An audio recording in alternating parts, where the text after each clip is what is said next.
Nafarroak 6.400.000 euro bideratu ditu maiatzetik irailera bitartean izandako ekaitzek kaltetutako toki entitaten nekazaritza azpigituretarako laguntzetara. Besarkada bere buruz beste egin duten familien elkarteak egoitza estrenatu du Iruñako Donibane auzoan. Nafarroak indarkeria sexualen aurkako kanpaina bat bultzatu du harremanetan berariazko adostasuna aldarrikatuz. Enpleguak 1000 plaza eskaintzen ditu online prestakuntzarako irakaskuntzako laguntza duten bitarteko konpetentzi digitaletan. Euskal Herria Irratiak 35 urte bete ditu Nafarroko uinetan Iruñako zentral antzokian ospatu dute lagun eta kolaboratzaileen artean. Iruñak 150 handitu ditu bizikleta elektriko partekatuen zerbitzguneak egungo 42 basei 20 gehituta 60.000 persona baino gehiagok erabiltzen baituzte dagoeneko. Ekainaren batean egingo den Euskal Herria mendia erronka laizterketarako izen ematea asteazkenean zabalduko da. Abian da Euskal Herriko 15. mus txapelketa eta 2024ko martxoaren 23an final nazionala Xuberoan jokatuko da. Oinak bidean Lesakako bertsolaritzaren historia islatzen duen mendi ibilbide interaktiboa aurkeztu du Lesakako udalak.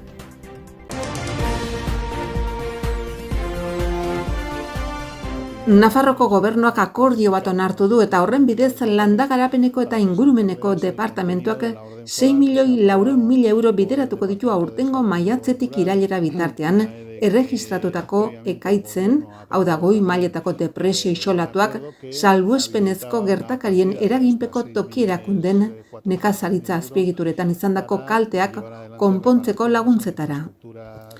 Aurrekontu horretatik 4.800.000 euro 2023ko gastuen aurrekontuaren kontura izango da. Eta toki erakundek eska dezaketen 175eko aurrerakina ordaintzeko erabiliko dira. Gainerakoa, bat kakotx 6 milioi euro 2025ko aurrekontuaren kontura ordainduko dira eta obrak amaitutakoan. Landagarapen eta ingurumeneko sailburua Jose Maria Yerdik nekazaritza eta abeltzaintzako zuzendari nagusia Ignacio Gilekin batera tokiko erakundekin bilera sorta bat hasi du. Azaroaren 16an ostegunean, Nafarroko aldizkari ofizialean argitaratuko den laguntzen deialdiaren oinarriak azaltzeko. Topaketa hoietako lehena Lizarran eginda astelenean, inguruko 39 udali erantzuteko eta ondoren beste bilera bat eginda Pirineotan kaltetutako herriekin. Erronda asteazkenean amaituko da Aragoiko Aranean eta Herriberan egingo diren topaketekin. Besarkada maite duen persona batek bere buruz beste egin duen personen elkarteak egoitza bat du Iruñan, herritarrei arreta emateko. Iruñako alkatea Tulebrasko monasterioa kaleko lehenbiziko zenbakian dagoen lokalaren inaugurazio ekitaldian izan da. Han hurbilagotik ezagutu du elkartearen jarduera, suizidioarekin lotutako estigma eta isiltasuna eraldatzea baitu helburu, erasandako personei laguntza eta bizi kalitatea eskaintzeko. Besarkada suizidio batetik bizirik atera direnei arreta emateko izeneko proiektua garatzen du. Proiektu horren bidez, suizidioagatik maitatutako persona bat galdu duten personak hartzen eta artatzen ditu. Jarduerak ongizate personala, familiarra eta soziala berreskuratzen saiatzen dira. Era berean, elkarteak suizidioaren pertzepzio soziala aldatzeko, ikusarazteko eta doluak gainditzen laguntzeko lan egiten du. Lokal berriak garrantzia ematen dia azaroaren 3. larunbatean ospatzen den biziraulearen nazioarteko egunari, suizidioa eta horrek dakarren sufrimendua agerian uzteko. Gizartere egiten zaion arreta dei hori prebentzioan, arrisku faktoren detekzioan eta osasunaren sustapenean oinarritzen da. Duela gutxi egindako ikerketen arabera 1000 persona inguru kaltetu dira zuzenean suizidioaren ondorioz Nafarroan. Lokalaren lagapena asozianismoa sustatzeko, herritarren parte hartzea bultzatzeko eta gizarte kohesioa bultzatzeko udal politikaren barruan sartzen da. Erakundearen helburuak eta jarduerak onuragarriak dira Iruñako herritarrentzat, izan ere, gizartean prestakuntzan eta prebentzioan zabalduz integrazio handiago lortzen da eta horrekin batera hiriko bizikidetza hobetzen da. Nafarroko gobernuak sexu indarkeria mota guztien aurkako sensibilizazio kanpaina bat aurkeztu du. Horren bidez, gizartea eta kultura aldatzeko beharra azpimarratu du. Harreman sexualak eta afektiboak ezartzeko berariazko baimena barne hartuta. Kanpainak aldarrikatzen du emakumeek askatasuna dutela beren ingurunearekin nahi duten moduan harremanetan jartzeko, eta keinu bat edo janzteko edo jarduteko modu jakin bat ezin dela ulertu nahi ez duten loturak ezartzeko baimen gisa. Nafarroko Gobernuko Foru Exekutiboak mezu hau barreiatzea nahi luke datorren azaroaren 28 ospatzekoa den emakumeen aurkako indarkeria ezabatzeko nazioarteko eguna dela eta. Hala eman dute jakitera prentsaurreko batean lehen lehendakariorde eta lehendakaritza eta berdintasun kontseilaria Feliz Tabernak, hirugarren lehendakariorde eta etxebizitzako kontseilaria Begoña Alfarok eta kanpaina diseinatu eta ezagutzen emateko arduratu den Nafarroko Berdintasuneko Institutuko zuzendari gerente Patricia Abadek. Nafarroko gobernutik emakumeenganako indarkeria adierazpen oro errotik ezabatze aldera lan egiteko konpromiso irmoa dugu. Lehentasun politiko bada jakinarazi du Taberna lehendakariordeak. Zeinen erranetan emakumeen aurkako indarkeria moduen artean dagoen sexu indarkeria. Ohikoenetako gutxien bistaratzen denen arteko bat, hala nola gizarte gehien kezkatzen duen arteko bat dugu izpide.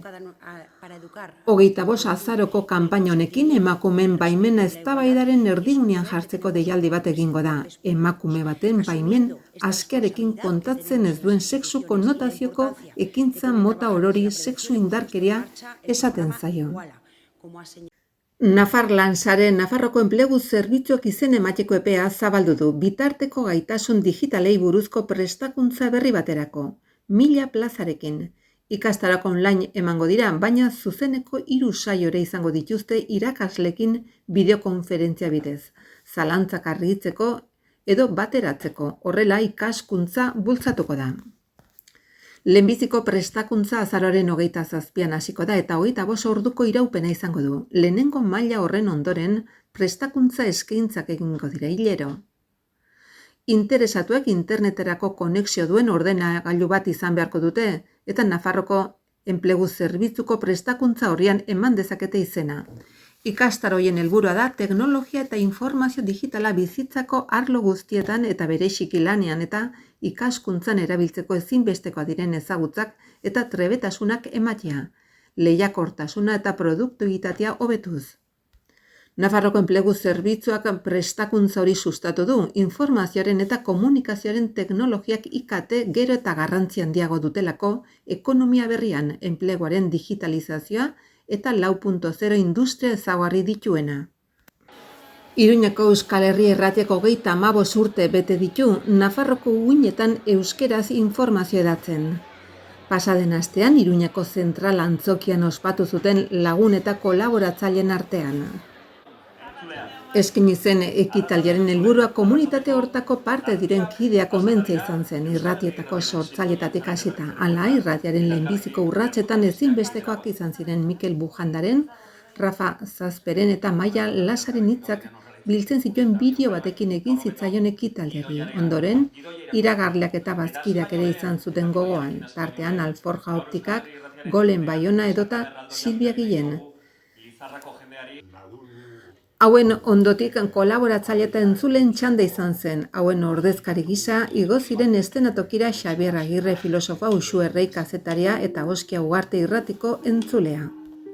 Musikare tarte izan zuen ibilbedi Anari eta Raimundo Elkanasterok bina kantu jo zituzten bertaratu ziren 100 personentzat.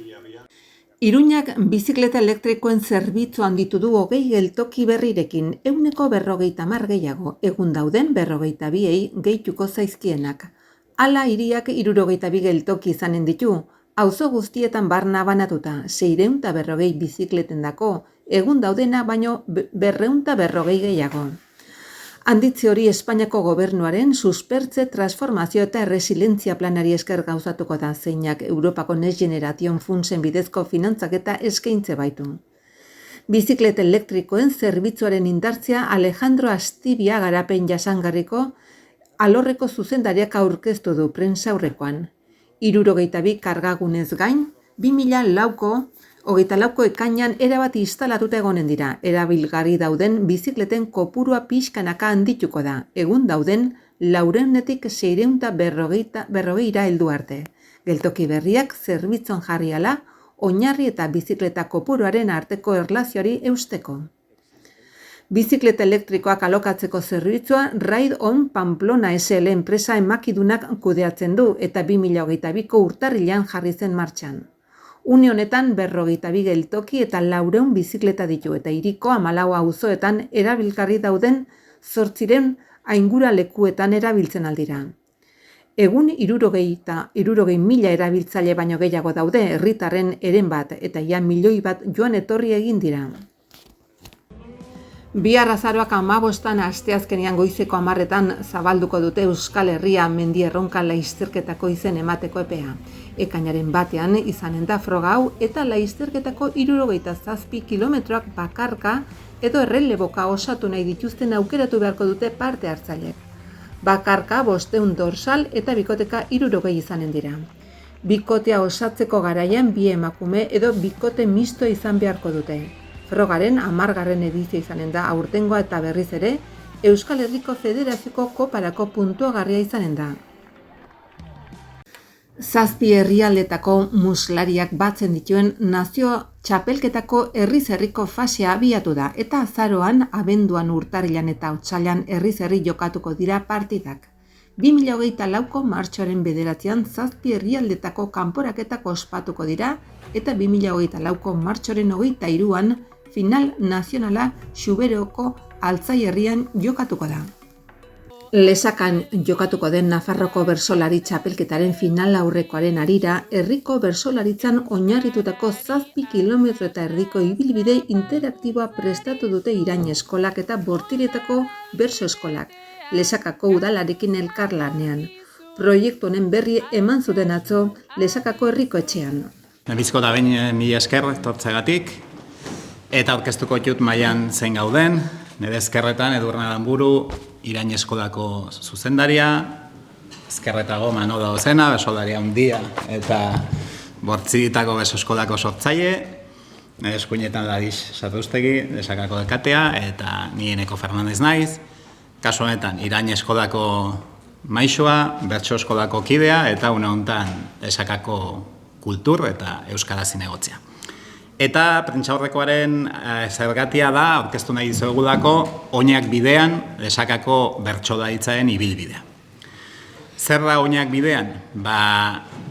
Irain eskola publikoak, Bortzitako beso eskolak, elkarlanean osatu duten proiektu bat, Lesakako udalaren laguntzarekin. Zein da Oinak bidean bertsolaritzaren, Lesakako bertsolaritzaren ibilbidearen gakoa edo arrazoia? Justuan da, mendi ibilbide bat, Lesakako bertsolaritzaren historiako datu esanguratsuenak edo biltzen dituena. Ezaugarri esanguratsuenak. Ibilbideak baditu 7 kilometro terdi inguru, 7,49 kilometro, izaera zirkularra du, eta abiatzen da Arriondoa kulturetxetik. Eta lotzen ditu Lesakako bertsolaritzaren beretzi toki esanguratsu geroago ikusiko ditugunak. Nola lortu dezakegu informazioa ibilbide honi buruz? Herrian zehar seinale batzuk egongo die edo ikur batzuk egongo die eta bertan izango ditugu bi QR. Eta QR batean egongo da ibilbidearen traka edo pista eta bertze QR-ean egongo da web orrirako sarrera. Gero ere zabalduko duguna. Web orri horretan ze aurkitu dezakegu, pixka bat, aiden aipatu duan elkarlan honetan sortu dien lanak. Alde batetik, Irain eskolako ikasleek egin dituzten lanak, eta bertzetik, Bortzitako bertso eskolako kideen lanak eta edo bertso sortak bertan biltzen diren. Web orria, hortxe ikusten duzue, sitesgoogle.com, educacion.navarra.es Oinak bidean linkan topatuko duguna. Bertan aurkitzen ditugu hiru zati nagusi. Batetik ibilbidea. Ibilbidean topatuko duguna da, lehen aipatu ditudan 9 leku horien deskribapenak, sartu ezkero lekuen deskribapenetan.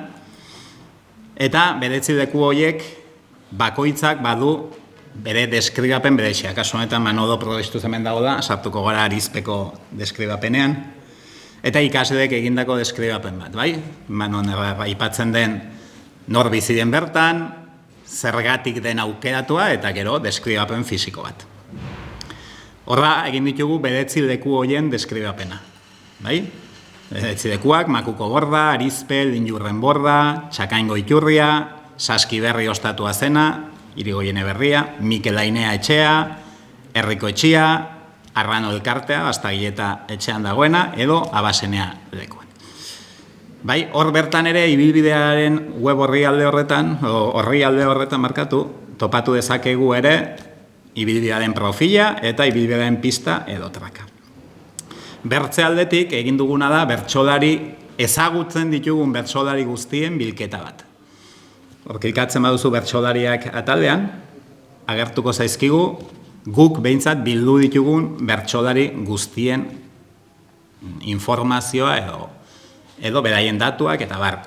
Badakigu badaudela gehiago, izango direla gehiago eta web horri honek edo bideo honek irekia jarraitu nahi du, topatzen ditugun bertsolari gehiago edo gehiagoen bila eta aukera baldin badugu gehiago txertatuko ditugu web horri honetan eta beraien datuak ere bilatuko ditugu. Ja, badaude pare bat gehiago aipatu dizkiatenak, orduan joango gara informazio hori biltzen eta saiatuko gara bilketa horrekin datu gehiago eta ahalik eta bertsolari gehien biltzen web horri honetan. Zegin dugu bertsolari hauekin, ikasleek egin dutena da biografia, bertsolari bakoitzaren biografia. Eta probestuz Manolo dugu da bai, ikusiko dugu, ikasleek egindako biografia, beraien datuekin, eta bai. Orduan bertsolari bakoitzak du bere biografia. Eta azken atala da bertso sortak. Egin duguna da bertsolari bakoitzaren bertso sorta bat, izan daiteke idatzia, izan daiteke bapatean kantatutakoa noizbait, izan daiteke oraingo prestatua, bizirik zeuenak eurek aukeratu dituzte, eta hildakoenak noski guk aukeratu ditugu, eta egin duguna da ikasleekin grabazioa. Doinua landu eta letrekin grabazioa. Orduan ere sartuko gara Manoloko hain dela 30 urte botatako berso batzutan, etorkizunari buruz.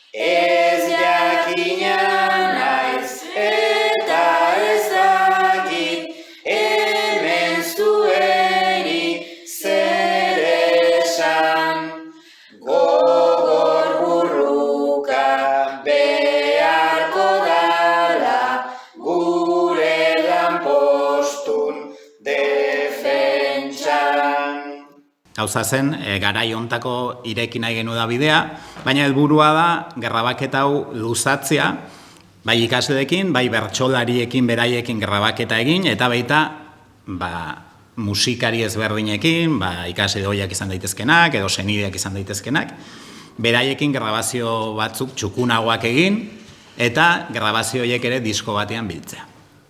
Bueno, hau izango zen pixka bat web horriaren azalpena, eta ibilbidearen web horriaren azalpena. Zergatik nahi genuen gaur azaldu, batipat datorren igandea txaldean Lesagako frontoian Nafarroako txapelketaren, bertsolari txapelketaren azken finalerdia izango delako, eta irekiera ekitaldia edo inaugurazio bat eman nahi genion ibilbideari, eta eguna ere auketatu dugu berdina, igande goizian 11:00 eginen dugu bisita gidatu gisako bat, irekiera ekitaldi bat, non jakitera emango diogun jende guztiari zein den ibilbidea, joango gara ibilbidea egiten, ibilbideko puntu guztietan bertsolariak edo bertsolaritzarekin erlazioa duten pertsonak egongo die, bertako puntuai lotutakoak, eta beraiek azalpenak emango dituztean.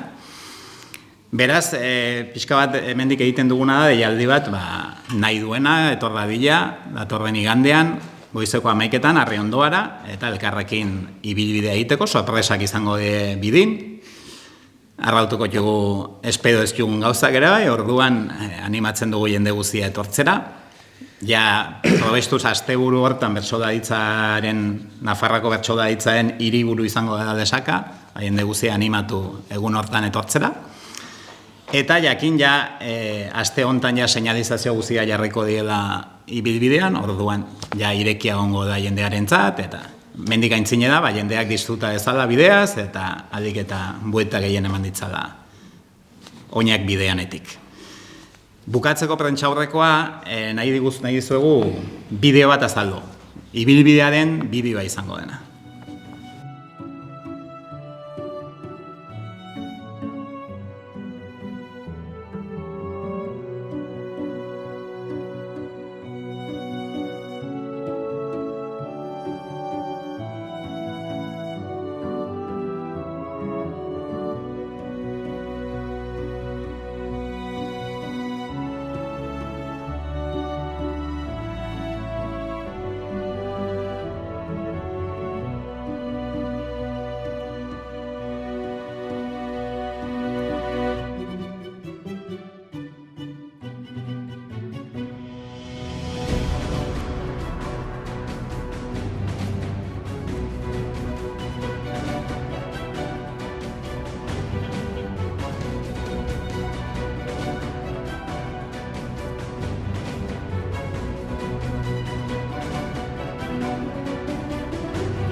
izan da diru laguntza bat grabazioak egiteko.